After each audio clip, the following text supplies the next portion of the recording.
Yeah. That's okay. Trevor and I were talking over lunch about this concept of the fortunate fall. I don't know if you've heard of this doctrine, but if Adam and Eve hadn't sinned, we'd have never known Christ. A bit twisted.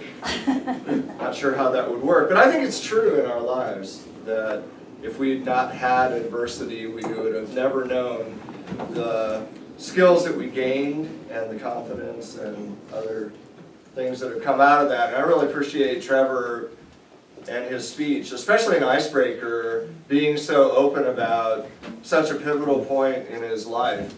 You know, he did a lot of things really well for a first speech.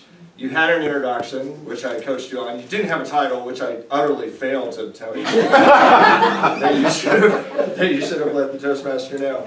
But your introduction actually gave us a lot of information about you before the speech, which was the intention, which was good. It was a bit random, but it's okay. And you also used this bookend structure, which is a little bit advanced for a first speech, to open with a quote and close with a quote and tie everything together that you were talking about is a really good structure, and it helps people know where you're going and feel like they know what they listen to. You were informative. You gave us a ton of information about yourself, and it was structured in a chronological way, so it was very organized for us. And you have good presence already. Obviously you're dressed professionally, you look great. I look like I'm going to a party. But you automatically connect with the audience because you have good eye contact and you're very comfortable up here. You've obviously spoken in front of people before, so no big deal there. The things I always look at, what is good and what will be better. And obviously with your icebreaker speech, there's lots of road ahead of you.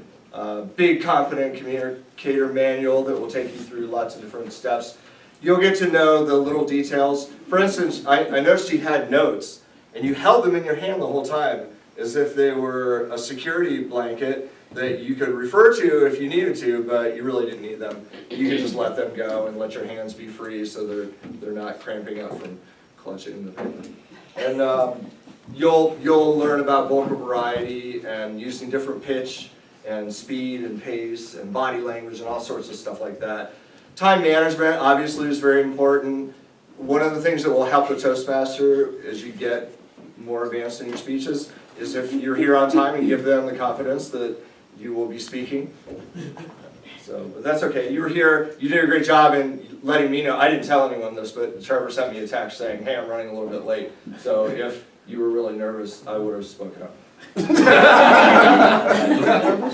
So don't forget about the forest for the trees. Make sure that your details are going to reinforce what you're trying to say rather than be what you say in itself. But otherwise, you're going to do really well, and I'm glad that you're in our club, and we're looking forward to lots more.